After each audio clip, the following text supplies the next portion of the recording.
Hello friends, સ્વાગત છે તમારું મારા કિચનમાં। ઉનાળો આવે અને આપણે ઘરે મઠ્ઠો ન બનાવીએ અથવા તો આપણા ઘરમાં મઠ્ઠો ન આવે એવું કોઈ પણ ગુજરાતીના ઘરમાં નથી બનતું, કારણ કે મઠ્ઠો જે છે એ ગુજરાતીને બહુ જ પ્રિય હોય છે। તો આજે આપણે બજાર જેવો જ ટેસ્ટ અને ટેક્સચરવાળો મઠ્ઠો કેવી રીતે બનાવવો તે માટેની એક સિક્રેટ ટિપ્સ જોવાના છીએ। તો આખી રેસીપીને જોવાનું નહીં ભૂલતા।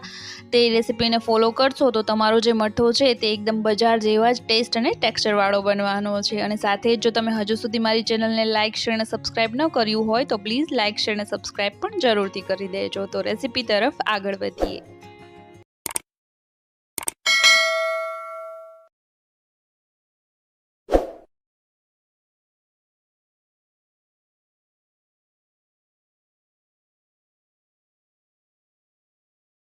તો મઠ્ઠો બનાવવા માટે તો સૌથી પહેલાં આપણે દહીંના મસ્કાની જરૂર પડવાની છે। તો અહીંયા મેં દહીંનો મસ્કો પહેલેથી જ તૈયાર કરી અને રાખી દીધેલો છે, જે વજનમાં 750 ગ્રામ જેટલો છે। અને આ મસ્કો જેટલો સારો અને મોળો હશે એટલો જ તમારો મઠ્ઠો સારો બનવાનો છે। તો હવે તેના માટેનું દહીં મોળું કેવી રીતે જમાવવું, એકદમ જાડું ચોસલા પડે તેવું કેવી રીતે જમાવવું તે મેં આગળના વિડીયોમાં શેર કરેલું છે, ત્યાં જઈ તમે જોઈ શકો છો। છેલ્લે હું એન્ડ સ્ક્રીનમાં પણ મૂકી દઈશ।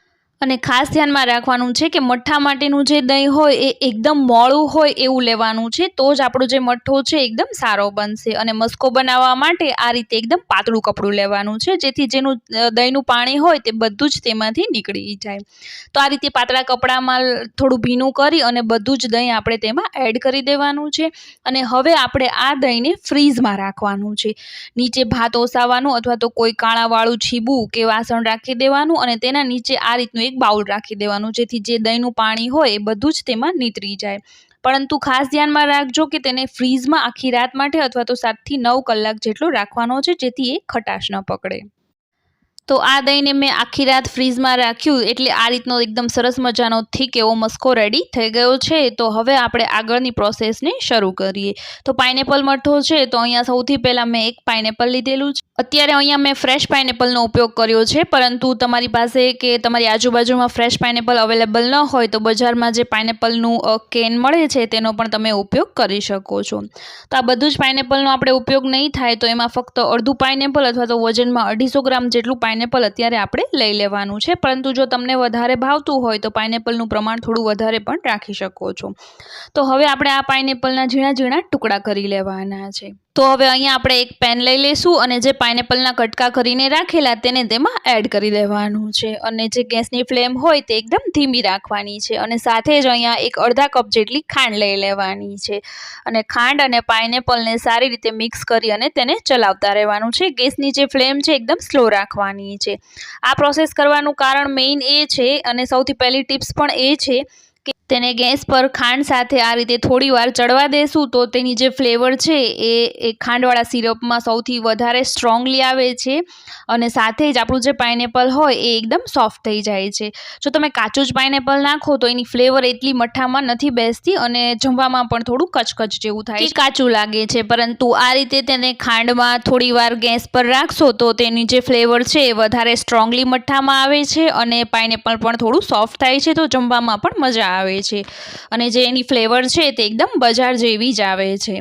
તો આ રીતે 5 થી 10 મિનિટ અથવા તો 8 મિનિટ જેવું થાય એટલે આપણું પાઇનેપલ જે છે એ સરસ મજાનું સોફ્ટ થઈ જાય અને સાથે જ જે ચાસણી અથવા તો ખાંડ છે તે ઓગળી જશે અને આ રીતનું થોડી ઘાટી થઈ જશે। જ્યારે આ રીતની થોડી ચાસણી રહે અથવા તો ખાંડ ઓગળી અને આ રીતનું થોડું લિક્વિડ બને એ સ્ટેજ પર આપણે ગેસને બંધ કરી દેવાનો છે। અને હવે આપણે આ જે પાઇનેપલનું મિક્સર છે તેને થોડું ઠંડુ કરવા માટે રાખી દેવાનું છે, કારણ કે ગરમ ગરમ જ મસ્કામાં તેને નાખશું તો મસ્કો જે છે એ આપણો ઢીલો થઈ જશે। તો તેને એક બાઉલમાં કાઢી લઈ અને થોડી વાર માટે ઠંડુ થવા દઈ, ત્યાં સુધીમાં બીજી પ્રોસેસને જોઈ લઈએ। તો ફરીથી આપણો જે મસ્કો છે ત્યાં આવી જઈએ અને હવે આપણે આ મસ્કામાં ખાંડ એડ કરી દઈએ। તો ખાંડ તમે તમારી અનુકૂળતા પ્રમાણે વધારે કે ઓછા પ્રમાણમાં એડ કરી શકો છો। અત્યારે મેં ટોટલ 2 કપ જેટલી દળેલી ખાંડ લીધેલી છે। અને હવે આપણે બીજી જે ટેક્સચર માટેની ટિપ્સ છે તેને જોશું। તો તેના માટે અહીંયા જે સિક્રેટ ઇન્ગ્રીડિયન્ટ્સ છે તે છે આરા લોટ અથવા તો કોર્નફ્લોરનો લોટ। અત્યારે મેં તેમાં 2 ચમચી જેટલો આરા લોટ લીધેલો છે, પરંતુ જો તમારી પાસે આરા લોટ ન હોય તો તમે કોર્નફ્લોરનો પણ ઉપયોગ કરી શકો છો, પરંતુ જો તમારે ફરાળી મઠ્ઠો બનાવવાનો હોય તો તમે આરા લોટનો ઉપયોગ કરો, અથવા તો તેને તપકીરનો લોટ પણ કહેવામાં આવે છે, તો તેને પણ એડ કરી શકો છો.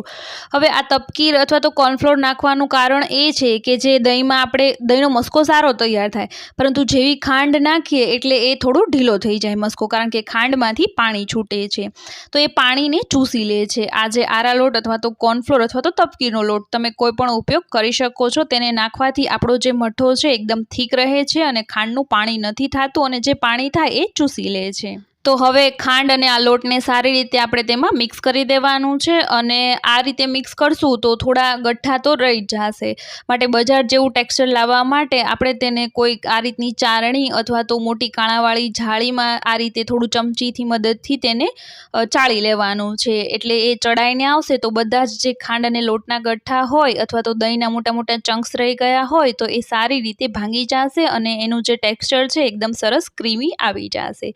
તો અહીંયા બધા જ મઠ્ઠાને આપણે ચારણીની મદદથી આ રીતે ચાળી લેવાનો છે. તો અહીંયા આપણો મઠ્ઠો તૈયાર થઈ ગયો છે, અને હવે આપણું જે અગાઉ પાઇનેપલનું મિક્સચર તૈયાર કરીને રાખેલું તે પણ ફ્રીઝમાં રાખ્યું એટલે જલ્દી ઠંડુ થઈ ગયું હતું, તો તેને તેમાં એડ કરી દેવાનું છે.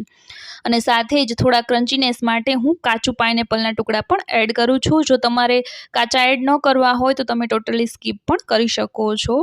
વધારે ફ્લેવર આપવા માટે હું 2 થી 4 ટીપા પાઇનેપલ એસેન્સનો ઉપયોગ કરું છું, પરંતુ તમારે ટોટલી સ્કીપ કરવું હોય તો પણ કરી શકો છો, કારણ કે પાઇનેપલનું એસેન્સ એડ ન કરવું પડે એટલા જ માટે આપણે પાઇનેપલને ખાંડની સાથે ગેસ પર રાખેલું, અને તેનાથી તે સારી ફ્લેવર આપે છે.